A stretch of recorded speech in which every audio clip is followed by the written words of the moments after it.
JP Nadda के घर हुई एनडीए नेताओं की बैठक में टीडीपी अध्यक्ष चंद्रबाबू नायडू ने नई सरकार ने मंत्री पद के लिए कोई डिमांड नहीं की है। टीडीपी सूत्रों के मुताबिक चंद्रबाबू नायडू ने आंध्र प्रदेश के हित में फैसले लेने की मांग की है। वहीं उन्होंने अगर उनकी पार्टी से मंत्री बनाए जाते हैं तो उसका स्वागत किया है, ये बयान दिया है।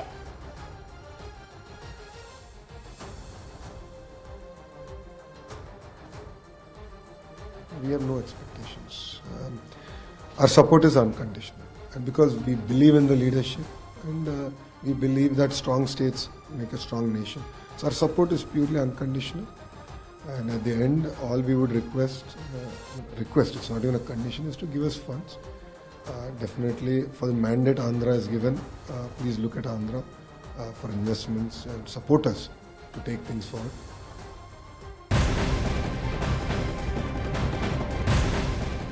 नरेंद्र मोदी 9 जून यानी कल तीसरी बार पीएम पद की शपथ लेंगे। राष्ट्रपति भवन में कल शाम 7:15 पर शपथ ग्रहण समारोह होगा, जिसकी जानकारी खुद राष्ट्रपति भवन ने दी है। वहीं शपथ को लेकर राष्ट्रपति भवन में तैयारियां तेज हो चुकी हैं।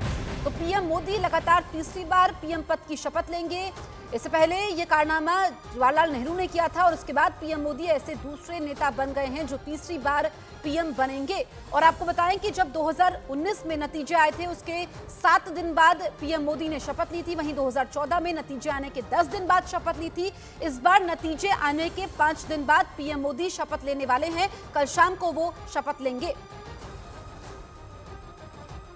प्रधानमंत्री नरेंद्र मोदी लगातार तीसरी बार 9 जून को शपथ लेंगे।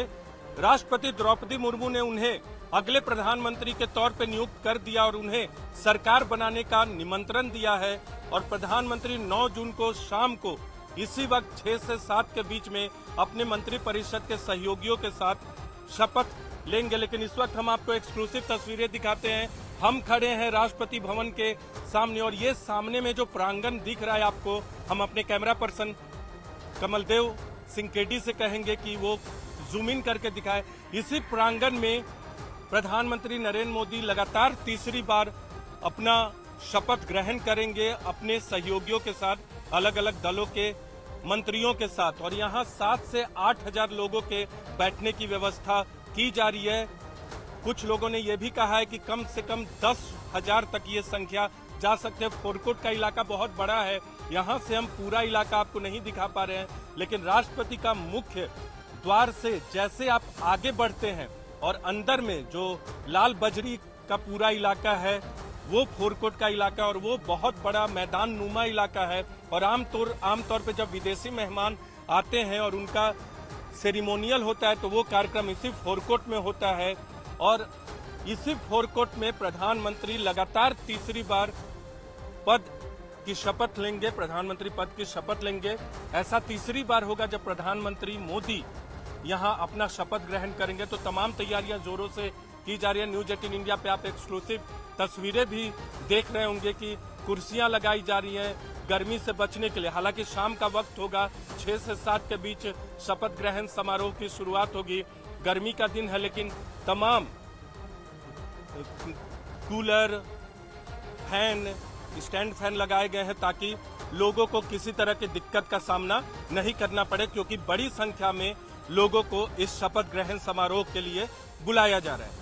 कैमरा पर्सन केडी के साथ Neeraj Kumar, news 18 India, Delhi. PM Modi ने एनडीए का नेता चुने जाने को सौभाग्य की बात बताया। साथ ही राष्ट्रपति से मिलकर सरकार बनाने का दावा पेश किया, जिसके बाद 9 जून यानी कल राष्ट्रपति भवन में शपथ समारोह होगा। साथियों, मेरा बहुत सौभाग्य है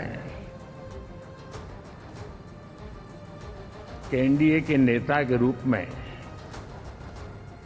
आप सब साथियों ने सर्वसम्मति से चुन करके मुझे एक नया दायित्व दिया है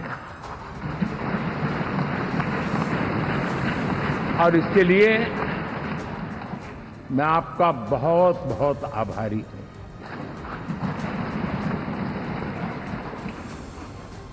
व्यक्तिगत जीवन में एक मैं जवाबदारी का एहसास करता हूं। जब 2019 में इस सदन में मैं बोल रहा था, आप सबने मुझे नेता के रूप में चुना था, और तब मैंने एक बात पर बल दिया था, विश्वास। आज जब आप मुझे फिर से एक बार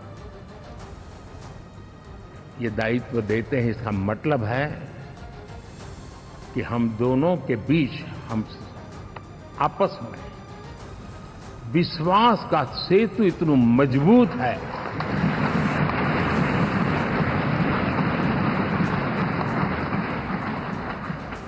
ये अटूट रिश्ता विश्वास की मजबूत धरातल पर है।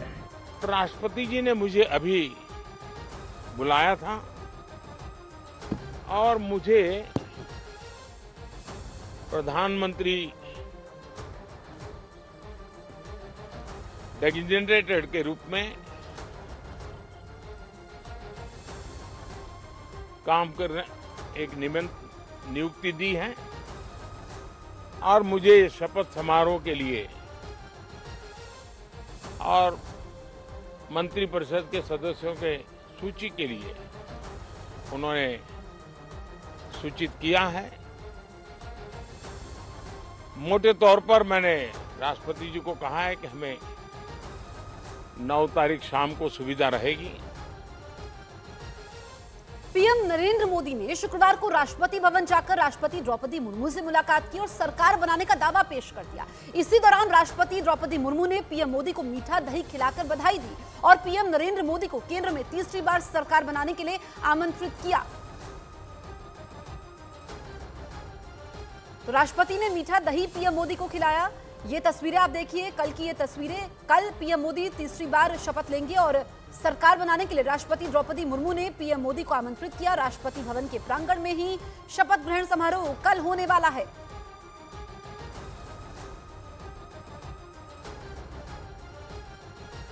वहीं बीजेपी अध्यक्ष जेपी नड्डा ने राष्ट्रपति को समर्थन पत्र सौंपे जाने की जानकारी सोशल मीडिया प्लेटफॉर्म एक्स पर दी। उन्होंने पोस्ट किया कि एनडीए प्रतिनिधिमंडल के साथ मैंने माननीय राष्ट्रपति द्रौपदी मुर्मू जी को समर्थन पत्र प्रस्तुत कर दिया।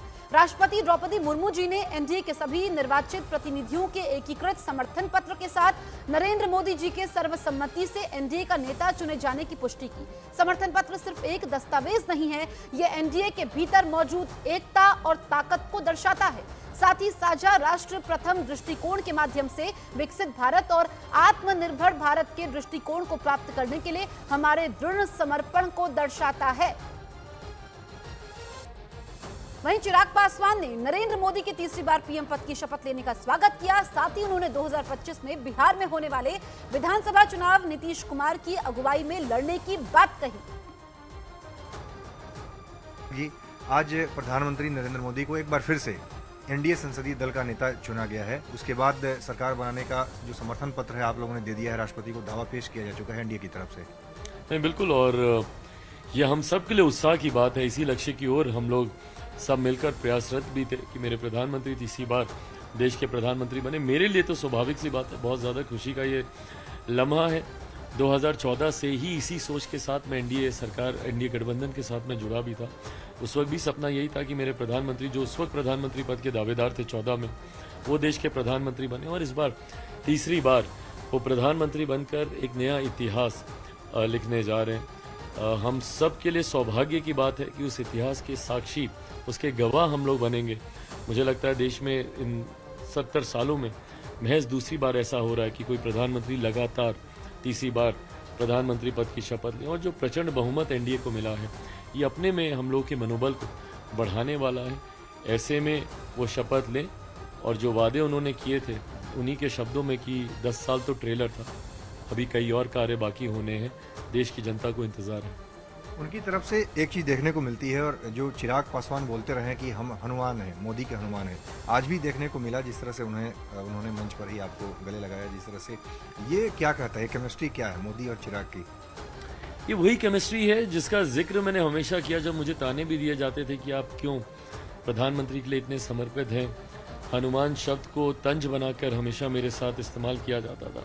उस वक्त भी मैंने हमेशा इस रिश्ते का सम्मान किया। मेरे प्रधानमंत्री जी बहुत कम एक्सप्रेस करते हैं, बट गाहे बगाहे जब वो मुझे गले लगाते हैं, या जिस तरीके से मेरे संबोधन के बाद उन्होंने ना सिर्फ मुझे गले लगाया बल्कि बेटा कहकर बहुत बढ़िया बोले, ये भी उन्होंने कहा। तो ये छोटी छोटी बातें हैं, बट ये मेरे विश्वास को और गहराती हैं, और मेरा समर्पण जो मेरे प्रधानमंत्री जी के लिए है, उसकी तुलना किसी और चीज़ से हो नहीं सकती। बट हाँ, उनका प्यार और स्नेह ही मेरे लिए बहुत कुछ है। यूपी के डिप्टी सीएम केशव प्रसाद मौर्य ने एक तरफ जहां नरेंद्र मोदी को एनडीए का नेता चुने जाने का समर्थन किया, तो वहीं विपक्ष पर झूठ की राजनीति करने का बड़ा आरोप भी लगाया।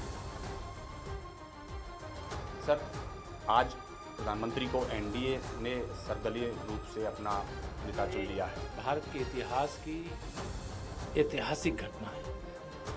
60 साल में तीसरी बार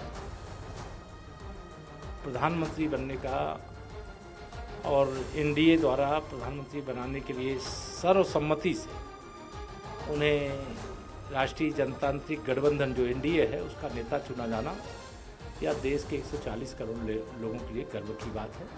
मैं माननीय प्रधानमंत्री जी को इस अवसर पर बधाई देता हूँ, देशवासियों को बधाई देता हूँ, पार्टी के एक कार्यकर्ता को बधाई देता हूँ, और निश्चित तौर से जैसे देश और गरीब के लिए समर्पित सरकार और विकसित भारत के लक्ष्य के लिए समर्पित सरकार के रूप में माननीय मोदी जी के नेतृत्व में काम हुआ है, वो आगे चलेगा। धन्यवाद। और प्रधानमंत्री ने ये भी कहा कि जिस तरह से लगातार हम 10 सालों में विकास करते हुए आए हैं, आगे भी लगातार जारी रहेगा।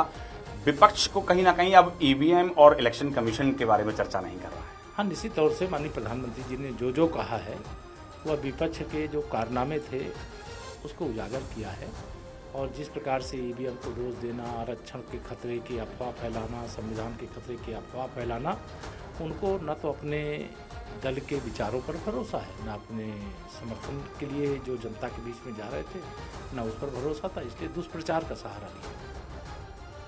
उधर आंध्र प्रदेश में टीडीपी की सत्ता में वापसी होते ही अमरावती का कायाकल्प करने की तैयारी तेज कर दी गई।